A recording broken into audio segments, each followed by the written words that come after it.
Okay, it looks like it's recording. All right, so this is a player recap from last night's Joth Chronicles of Joth / Chronicles of Blackfish Bay, which is really the Chronicles of Blackfish Bay, but it is the Joth campaigns. Session 45, pretty good, pretty darn good. George, the liar, the bard, that is John's character. Osric of Erland, the fighter, that is Eloy's character, and myself as Ungar Roth, the fighter dwarf. Picking up where we left off last session, um, as Osric and I, having just met um, in Bricket Bottoms, as Osric comes out of the portal. I think that's how it started. That's how we met. We made some assumptions that we got to know each other around Brickett's Bottom, and then we decided to undertake the capture of a wanted man named the Kraken, a bandit who is taken up the nickname due to a cursed tentacled arm. He has become a bad lot, so to speak. So we set off in that session 44 in the middle of winter, bitter moon, the 24th of bitter moon, middle of winter, to hunt down this Kraken. Meanwhile, John's character, he arrived a little late for that session. And George's character in session 43, along with my thief Martin and a couple of hirelings, we set out to the Eastwood to capture the Kraken. And the goal for us was to see two things true. Our quest giver in 43, Jacotus, asked us to free Hilda from the Long Fangs, from arrest. And at the same time, George is, of course, inspired to do so because of his attraction to Hilda and his want to impress her. But also an opportunity came up for us to grab the Kraken as a potential prisoner exchange. We could exchange the Kraken for Hilda.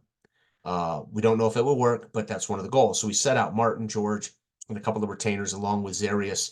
Dale's character set off into the Eastwood to do this. Well, session 44, of course, Dale couldn't make it.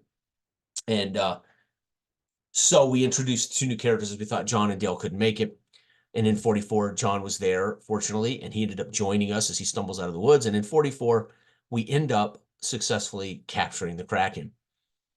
And great fun. And we end up starting this session just coming out of the woods, the East Woods, where we had navigated ourselves out of the trouble, out of the East Woods, away from trouble, and looking off over a freshly snowed ground on the 20, I think the 20, still the 25th of Bitter Moon, maybe the 25th of Bitter Moon, 26th, something like that.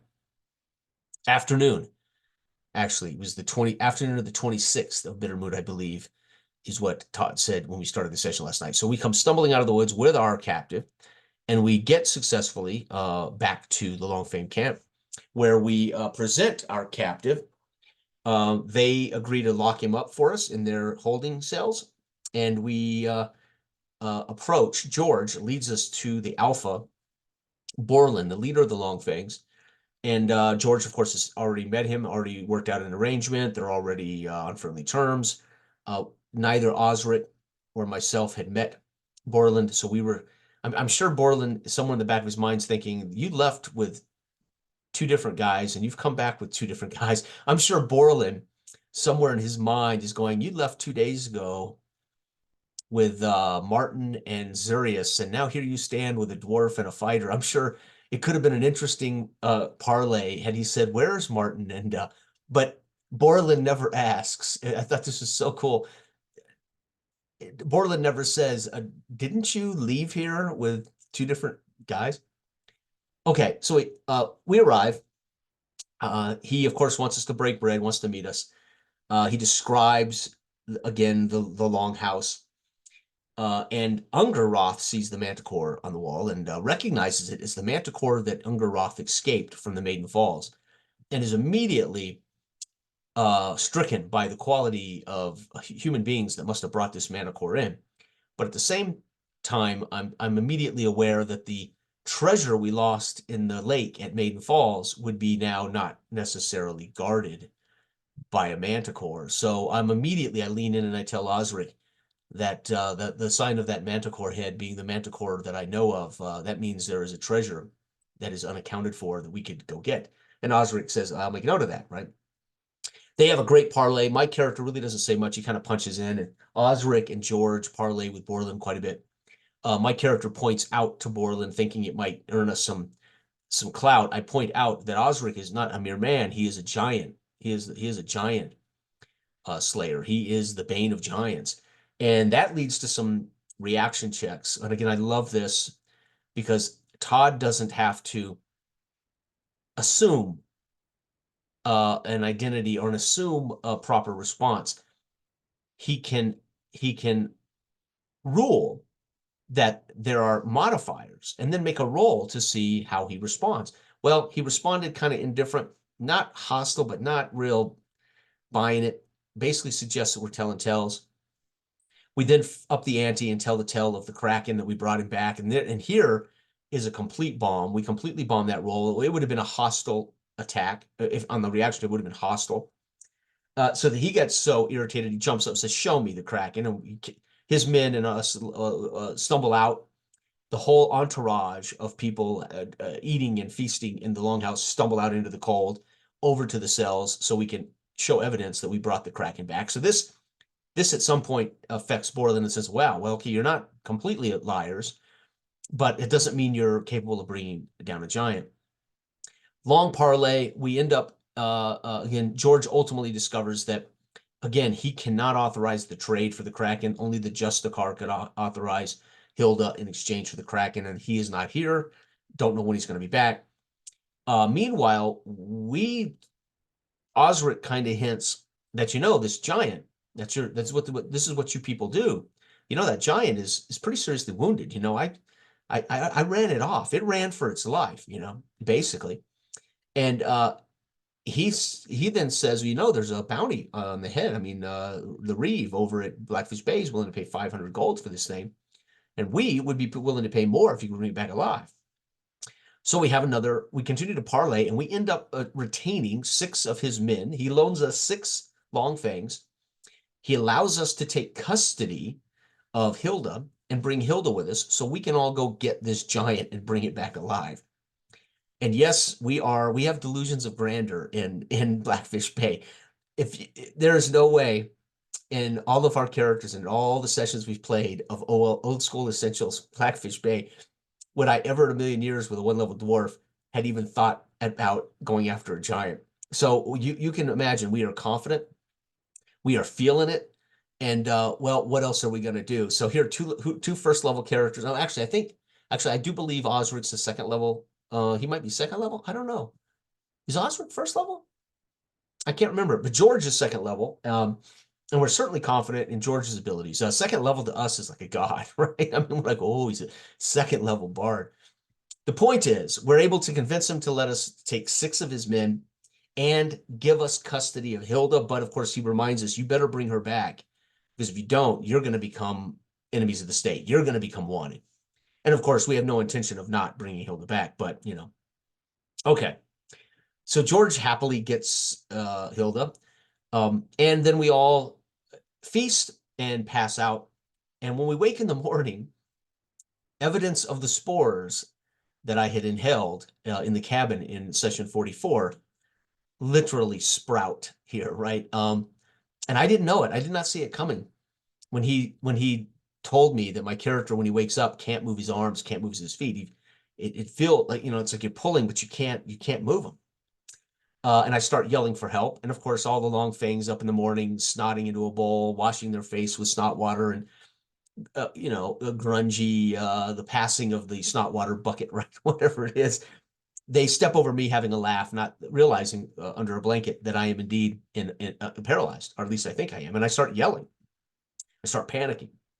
And Osric pulls my blanket off and says, get up, man, let's go, and sees that my hands and my feet have sprouted roots into the actual ground, into the actual wood deck of this longhouse, or into the floor of the wood longhouse.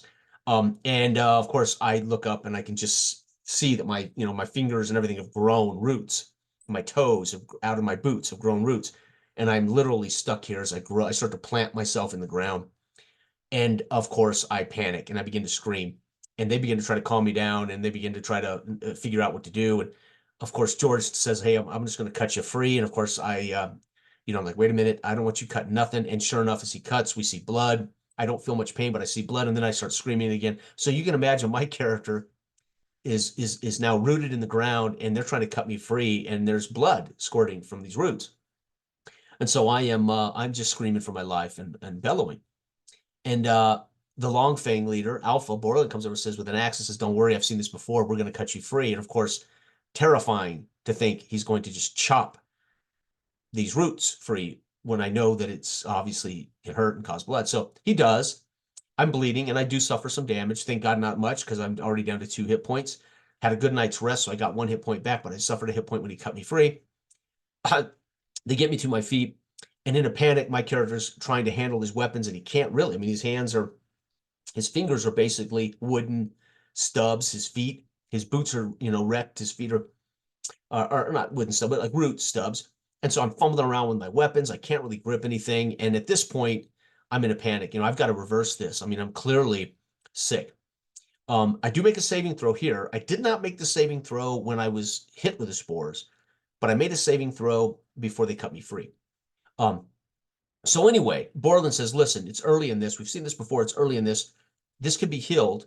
However, you'll die if you don't, or whatever. You'll become whatever you become if you don't. But and the priests of Thraxis could do this, and the priests in Thraxis in Blackfish Bay might be able to help you." So now we're in a quandary. Will we hustle me there and get me fixed up, and then go hunt down it's it's the middle of winter. We have a wagon with 2 draft horses. We have 6 men. We have Hilda, we have George, myself, and Osric. So we split the party. Osric agrees to escort me back to Blackfish Bay to see if I can get Hild, while George, Hilda mount up with the men, and they decide to go after the giant. And the reason to expedite this is the giant had left a trail of blood in the snow when Osric vanquished him and sent him running. And it has not snowed any fresh snow, and indeed, he made another weather check, and it was partly cloudy and no precipitation. So we could kind of look around the sky and realize, okay, we can find that track of blood. So we decide to break the party, and he heads off by himself with Hilda, and does George with a wagon and 2 draft horses back to the Eastwood Forest, while Osric and I hit the road and hike down half a day back to Blackfish Bay. It takes about half a day for George or the horses to travel back to the East Woods. So literally, we leave at say 9 in the morning, and we both arrive at our destinations about 11, unaccosted. No wandering monster checks for us. Nothing for George. So we get to Blackfish Bay. We take a little ferry. We see now it's grown. However, my character has seen Blackfish Bay. Osric has not. So he shows new maps of where Blackfish Bay has been affected by the opening of the portal of the last year or so. It's amazing.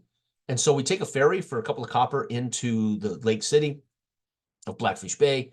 We then have to pay the tax at the gate to get in, the tithing to Thraxis, as they collect 5 gold. Fortunately, George gave us 50 gold to hopefully be able to pay for the services of the priest to heal me, if indeed we can find them. And 5 of that was spent at the gate to get in. We hustle over, we find the priest, and we cut back to George. George has arrived at the very east side of the woods, at the main, not quite east side, it's more like the northeast side of the East Woods, where we had originally met him when the giant stumbled out of the woods, and we were at that clearing. And they decide to maybe move a little further before they set up camp. And they do. They're getting out. They're setting up camp. And this is great. So while she's setting up camp and the men are setting up camp before they go into the woods, they're thinking, well, how can we go about hunting this guy? George goes about getting a ritual together. He begins to dig through the snow and into the ground and spends a couple of hours digging for worms. Once he gets these worms out of the frozen tundra, he then plays a ballad and a song and lures birds to him. And as they eat the worms, and as he feeds these birds the worms, and one is left, um, hanging around, and this bird he speaks to, and he begins a binding and bonding ritual with the bird, which takes about an hour. Cut back to us, and we meet the priest, Priton, at the temple right smack in the center of Blackfish Bay, Lake Town. And we present him with my dilemma. And he says, oh, yes, I've seen this before. Fortunately for you, it's not too late. We can cure this, but I need 18 gold to pray to Thraxus upon him. And so we fish out our 45 gold pieces and we pay him 18, and he prays upon it. And he prays upon it and says, yes, we can indeed heal you, but it will cost 91 more gold pieces. So we pay him what we have. And then I literally hand over gear to Osric to go trade and sell at the local general store, wherever he can get so Osric takes my mace. I'm stripped down. I sell my dagger, my bow, my quiver, my chainmail, my shield, my warhammer. I am literally stripped to my backpack, my civvies, my water skin, my rations, my rope. It's all I have left. I have no armor. I have no weapons. I have nothing. And that's enough. He drags all that off. He sells all of that comes back with like 101 gold, or 100 and whatever it was gold, counting the 40, counting the 27 we had left after he took 18. He pays that over, retaining 11 gold, and he indeed heals me. He reverses, and in a short while, I begin to see the roots that had grown from my fingers and toes begin to recede, and eventually I'm back to normal, and I'm completely healed, and I'm grateful. And I tell him that I will never forget this, and I will gladly tithe more to the Thraxus church, as this is a life. This has been I've been reborn. I've been saved.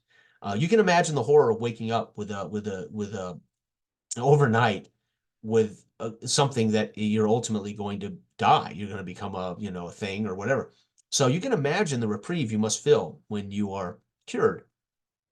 And so my character has this sense of euphoric feeling, and so I'm gung ho now, right? I've got nothing. I have no ownership.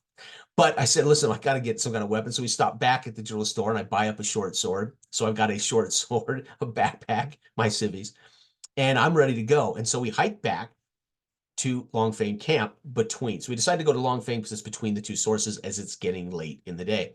Meanwhile, George has talked to this bird, and he has asked it to search the area for evidence of a giant. And he sent the bird off.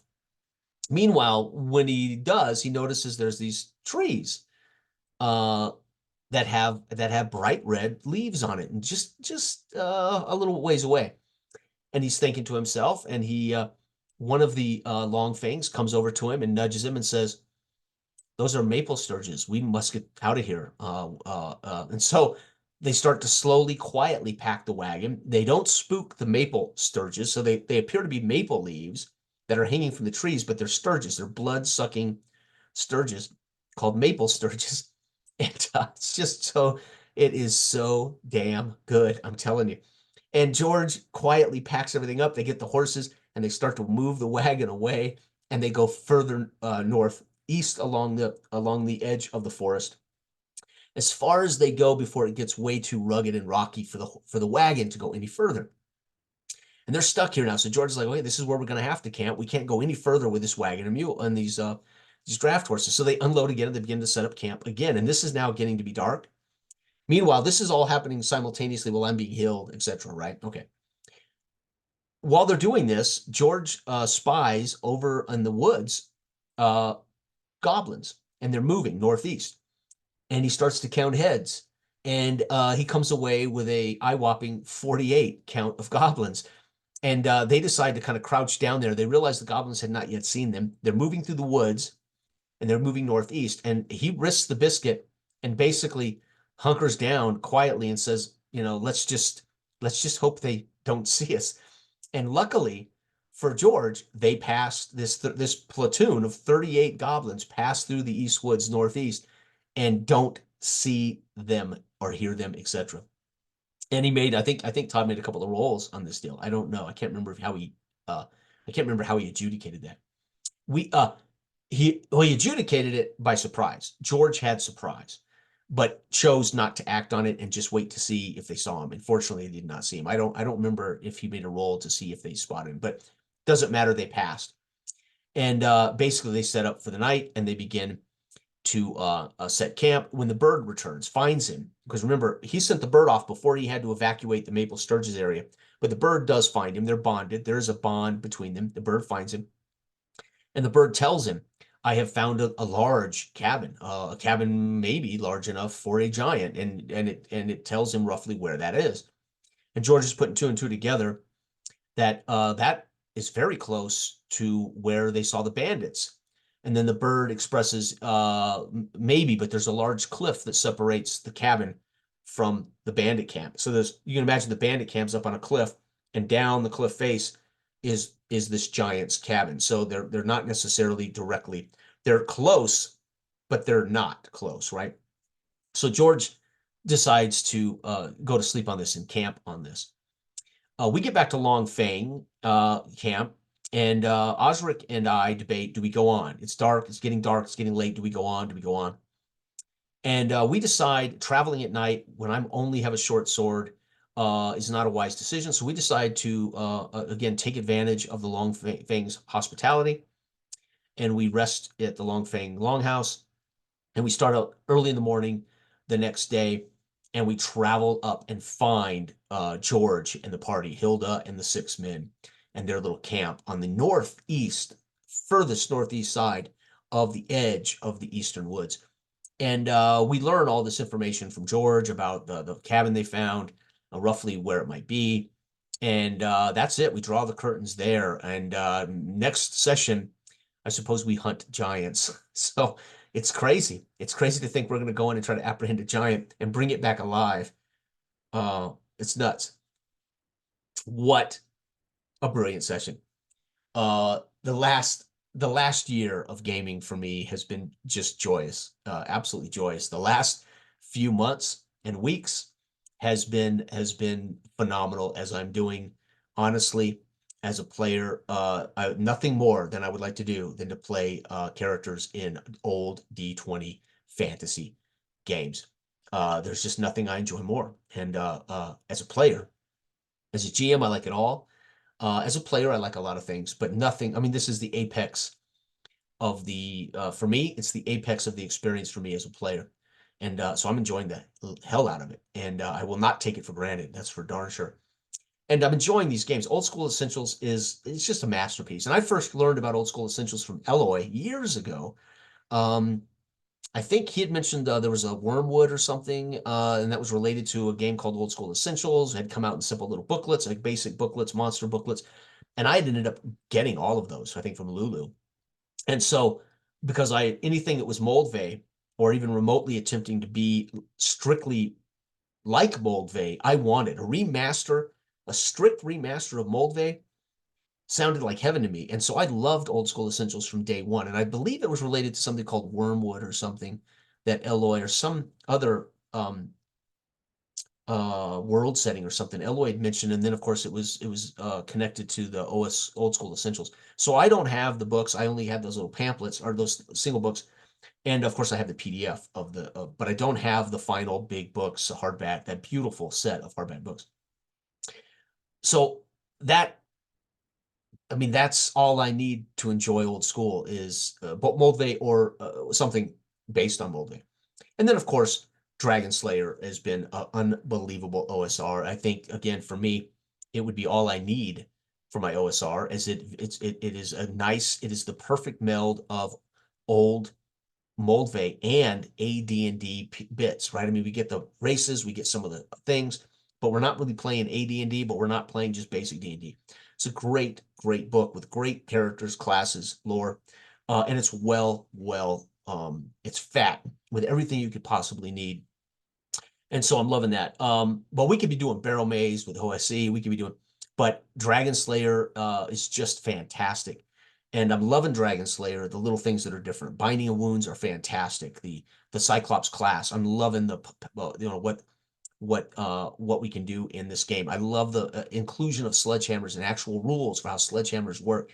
A Dragon Slayer it is a complete product, and it is complete in every possible way. And it is saying without apology, this is the dungeon crawl rules. Go for it. And so I'm loving it. I'm loving all this stuff. So again, we're doing a little open world sandbox crawling in OSE in Joth, which is amazing. And then we're doing straight old school dungeon crawling with Dragon Slayer.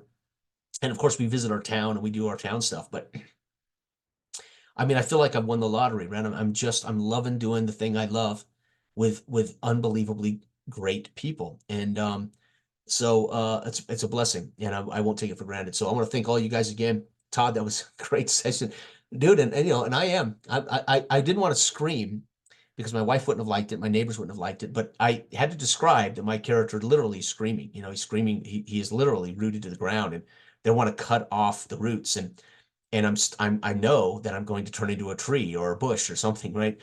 And so you know, if we were at a table in the basement or a table in the garage, I would have been screaming. You guys would have had to you would have had to deal with me in character, but I'm not going to do that here online, and I wasn't going to do that. It would have made it difficult to communicate, right, with me screaming. And my wife would have come running. What the hell's going on here, right? So anyway, great fun. I hope everybody out there's having amazing games. I don't care what you play. I just hope you're having the time of your life. Thank you, everybody. Bye-bye.